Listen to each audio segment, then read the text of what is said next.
గంజా బెచ్చికిని మీ దగ్గర పనిచేసి ఉంటాడు గణేష్ గారు అంచేత ఆయన పుట్టు పూర్వత్వాలు మీకు తెలుసు కాబట్టి చెప్పగలిగి ఉంటారని నేను అభిప్రాయపడతా ఉన్నాను.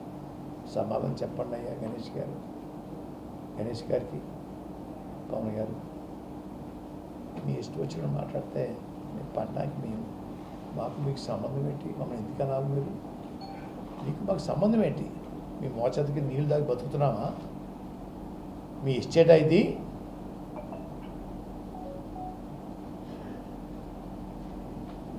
అయ్యా పవన్ కళ్యాణ్ గారు ఇంకో మాట, తమది ఏ ఊరండి అయ్యా? ఏ ఊర్లో పుట్టారు? మీ మండలం ఎక్కడండి అయ్యా? మీ జిల్లా ఎక్కడండి అయ్యా? కొంచెం తెలియజేయాలండి అయ్యా. హైదరాబాద్ నుంచి పిఠాపురం అంతా వచ్చేయడానికి కారణం ఏంటండి? ఎమ్మెల్యే పదవి కోసం ఈ హైదరాబాద్లో పొడి చేయొచ్చు కదా. పెద్ద మెజార్టీతో మీ ఎమ్మెల్యే అంతా గెలిచారు కదా, మీ పెట్టిన అభ్యర్థులు అందరూ పెద్ద మెజార్టీతో గెలిచారు కదా. అక్కడ ఎందుకు పొడి చేయలేదు? పిఠాపురం ఎందుకు పారిపోయి వచ్చేస్తున్నారు? లోకువా? మా జిల్లా వాళ్ళు అంటే లోకువా? హైదరాబాద్ పొడి చేయొచ్చు కదా. అసలు ముందు మీ అడ్రస్ చెప్పండి అయ్యా. ఎక్కడ పుట్టారు? ఏ ఊర్లో ఉన్నారు? ప్రస్తుతం ఏ ఊరు ఉంటున్నారు? మీ జిల్లా ఇది, మీ మండలం ఇది చెప్పండి ఒకసారి. ఏమి చెప్పకుండా గాలిలో వచ్చేస్తారా? రంగు వేసుకొని వచ్చేస్తే అందరూ ఓట్లు వేసేయాలా? పవన్ గారు మిమ్మల్ని ఓడించి పంపడం ఖాయం. ఓడించి పంపకపోతే నా పేరు పద్మనాభం కాదు, పద్మనాభరెడ్డిగా మార్చుకుంటాను. మిమ్మల్ని ఓడించి పంపకపోతే పద్మనాభం కాదు, నా పేరు పద్మనాభరెడ్డిగా మార్చుకుంటాను. మేము మీకు ఓటేసేయడానికి మీ సేవకులమా? మీ బానిసలమా మేము ఓటేసేయడానికి? మీ అందరూ అమ్ముడు అయిపోయి జాత మీకున్న జబ్బుని మాకు అడ్డుకట్టారా? మా ప్రజలకి పద్ధతులు మార్చుకుని, సమస్యలు తెలుసుకుని, ఎవరేంటో తెలుసుకుని మాట్లాడడం నేర్చుకోండి. మీ నోటికి ఏదో వస్తే అది మాట్లాడేయకండి. కెళ్ళప్పుడు వచ్చి నోరిప్పారు, సంతోషం. ఈ ప్రశ్నకి అన్నింటికి కూడా మీరు అదే పద్ధతిలో ప్రెస్ మీట్ పెట్టి నన్ను ప్రశ్నించండి. ఎన్ని ప్రశ్నలకైనా సమాధానం చెప్తాను. వాటికి మీరు నాకు రిప్లై ఇవ్వాలి. అంతేగాని సభలో మాట్లాడేసి మీ ఇష్టం వచ్చినట్టు మాట్లాడుతుంటే ఇంకా అర్థం లేకుండా మాట్లాడడం, వాటికి మేము సమాధానం చెప్పడం కాదు. పవన్ గారు, మీరు కూర్చుని ప్రెస్ మీట్ పెట్టి అన్ని రకాల ప్రశ్నలు వేయండి. అన్ని రకాల ప్రశ్నలు సమాధానం చెప్తాను. అంతేగాని నోరు ఉంది కదా, ముఖం రంగు ఉంది కదా, నేను తిడితే పడవ కదా అనే మాట చెల్లదు. ఇక్కడ చెల్లదు. తొందరలో మీ పార్టీ కూడా ప్యాకప్ చేసుకోవడానికి రెడీ చేసుకోండి. పిఠాపురం తన్ని తరివేస్తారు మిమ్మల్ని. తన్ని తరవపోతే ప్రజలు అంతా చెప్పాను మీకు. నా పేరు పద్మనాభరెడ్డిగా మార్చుకుంటాను. పద్మనాభం కాదు, ముద్రగడ పద్మనాభరెడ్డిగా మార్చుకుంటాను ఇక్కడి నుంచి మా తరవపోతే.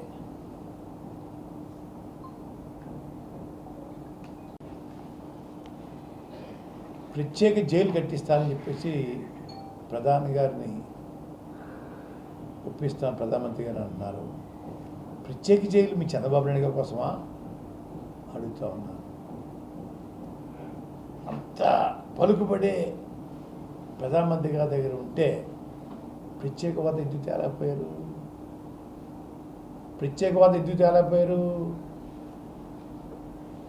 ఎన్నో ప్రాణాలు బలికి ఉన్న స్టీల్ ప్లాంట్ సాధించుకున్నది ప్రజలు.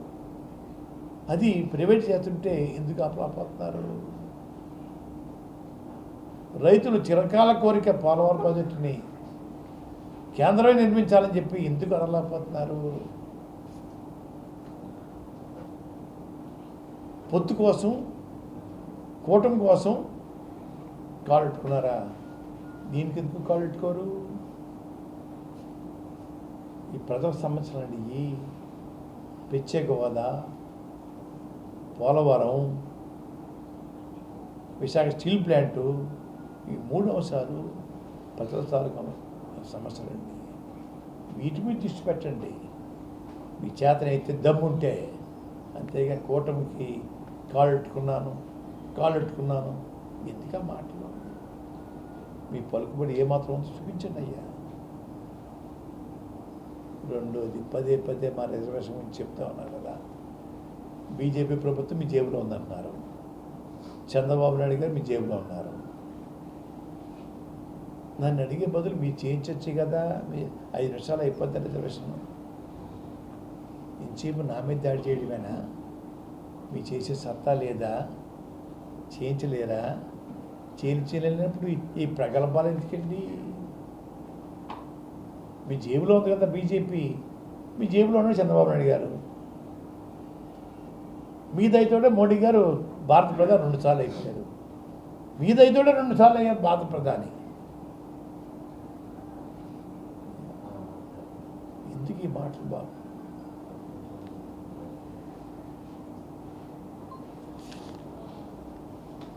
అని అన్నారట. అయ్యా, ప్రేమ ఉంటే ఎప్పుడన్నా వాళ్ళ సమస్యల మీద స్పందించారా? ఆ సమస్య తెలుసుకోవడానికి హక్కుని చేర్చుకున్నారా ఈ ప్రజల్ని? కాబట్టి తెలుగుదేశం పార్టీ టికెట్ ఇప్పించమని కోరారు. కానీ ఆ రోజున పాపం మాణిక్యాలరావు గారికి దివంగతులైన మాణిక్యాలరావు గారికి వెళ్ళిపోయింది. మేబీ ఆ కోపం ఉందనుకుంటా ఆయనకి నా మీద. ఆయన టికెట్ ఇప్పించలేదని కక్ష కట్టేశారు. అందుకే ఆయన ఈ మధ్యన బాగా రెచ్చిపోయి సీఎం జగన్ని తిట్టిన ఎవ్వనైనా సరే పాతాళంలోకి తొక్కేస్తానని చెప్పి అధికారంలోకి రాగానే కొందరు అకౌంట్లు సెటిల్ చేస్తామని కొట్టు సత్యనారాయణ గారు అన్నారంట. బాగా ముదిరిపోయారు సత్యనారాయణ గారు. మీరు డబ్బులు ఎక్కువైపోయాయి, మీకు మెదడుకు కూడా కొవ్వు పట్టేస్తుంది మీకు, అందువల్ల అలాంటి మాటలు వస్తాయి. కొట్టు సత్యనారాయణ గారు, నేను జనరల్గా మనుషులతో గొడవలు పెట్టుకోను, చాలా మర్యాదగా ఉంటా. కొట్టు గారికి ఒకటే చెప్తున్నా, మీ కొట్టు కట్టే సమయం అయిపోయింది. తాడేపల్లిగూడెంలో మనకి కొట్టు సత్యనారాయణ గారి కొట్టు, జగన్ గారి అవినీతి కోట 2 పోతాయి ఈ ఎన్నికల్లో. బోలిశెట్టి గారంటే నాకు చాలా ఇష్టం. ఓటమిలో నిలబడ్డ నాయకుడు, దమ్మున నాయకుడు, ప్రజలు కష్టాల్లో ఉంటే వచ్చి అండగా ఉండే నిలువెత్తు 6 అడుగుల ఆజానుబాహు. ఇంకా చెప్పాలంటే జనసేన బాహుబలి. మా బాహుబలి ముందు కొట్టు ఎంత. కొట్టుగారికి కూడా చెప్తున్నా, ఏంటి మన చిన్న ఇల్లు కడితే 5 లక్షలంట, పెద్ద ఇల్లు కడితే 10 లక్షలంట, ఇంకొంచెం పెద్ద ఇల్లు కడితే 20 లక్షలంట. సో కే ట్యాక్స్ ఎక్కువైపోయిందంటే తాడేపల్లిగూడెంలో వ్యాపారస్తులు ఎక్కువ జిఎస్టీ కట్టాలి, ఇన్కమ్ ట్యాక్స్ కట్టాలి, సర్వీస్ ట్యాక్స్ కట్టాలి. కే ట్యాక్స్ కూడా కట్టాలంటే ఎక్కడ కడతాం? కే ట్యాక్స్ని తీసేయడానికి ఒకటే, కూటమి ప్రభుత్వం అధికారంలోకి వస్తుంది జూన్లో. కొట్టుగారి మీకు కూడా చెప్తున్నా, మీకు కూడా కే ట్యాక్స్ విధిస్తాం, మీకు మీ కుటుంబ సభ్యులకి, మీ వర్గానికి కూడా కూటమి ట్యాక్స్ ఇస్తాం. మీ అందరికీ మా మోడీ గారి చేత మీకు ప్రత్యేకించి పెనాల్టీ వేయిస్తాం, అడ్డగోలుగా దోచేసినందుకు. కరప్షన్ చేసిన వాళ్ళు ఎవరిని వదిలేదు లేదు. ఇక్కడున్న విద్యార్థులు ఎంతమంది ఉన్నారు? మీరు ఇక్కడ చాలామంది విద్యార్థులు ఉన్నారు. అందులో ఎస్సీ విద్యార్థులు ఎంతమంది ఉన్నారు? ఇక్కడ ఎస్సీ విద్యార్థులకి దాదాపు 27 పథకాలు తీసేశారు. 27 పథకాలు. అంబేద్కర్ విదేశీ విద్యా విధానం తీసేశారు. 27 దళిత పథకాలు తీసేశారు. ఇక్కడున్న విద్యార్థులకి మీకు ఫీజు రీయింబర్స్మెంట్ జరిగిందా? మీకు ఫీజు రీయింబర్స్మెంట్ జరిగిందా? మీకు ఫీజు రీయింబర్స్మెంట్ ఇవ్వరు, కానీ కొట్టు ట్యాక్స్ అయితే విధిస్తారు మనకి. కొట్టుగారి అవినీతి ఏ స్థాయికి వెళ్ళిపోయిందంటే శారదా లైబ్రరీ భూములు కొట్టేయడానికి కూడా కుట్రపన్నారు. మన ఆర్టీసీ కాంప్లెక్స్ పక్కనే ఉన్న 100 ఫీట్ రోడ్లో 1.5 కోట్లు తీసుకొని షాపింగ్ మాల్ పార్కింగ్కి ఇచ్చారు. ఏజెంట్లను పెట్టుకొని టీటీడీ లెటర్లు, మనకి సుప్రభాతం టికెట్లు బ్లాక్లో అమ్ముకున్నారు. మీ ఎమ్మెల్యేని ఎన్నుకుంటే ఇది జరుగుతా. ప్రోటోకాల్ దర్శనానికి 15,000, బ్రేక్ దర్శనానికి 6,000, టికెట్ ప్రైస్కి 500 రూపాయలు. దేవస్థానానికి ముఖ్యమంత్రిగా చేసి దేవస్థానాన్ని కాపాడమంటే ఈయనకి టికెట్లు పంపిణీ చేస్తా ఉన్నాడు, డబ్బులు అమ్ముకుంటా ఉన్నాడు. లేఅవుట్, కొత్త ఇల్లు, కొత్త వ్యాపారం, చిన్న ప్యాచ్లు వేసుకునే సైకిల్ షాప్ పెట్టుకోవాలనుకున్నా వీడికి కే ట్యాక్స్ కట్టాలి. ఇది మీరు చెప్పండి, ఎందుకు భయపడాలి మనం? ప్రతి నియోజకవర్గంలో ఒక రేటు కట్టారు. ఏ లేఅవుట్ వేయాలన్నా ఈ మంత్రి పెట్టిన రేటు 30 లక్షలు. ఒక దగ్గర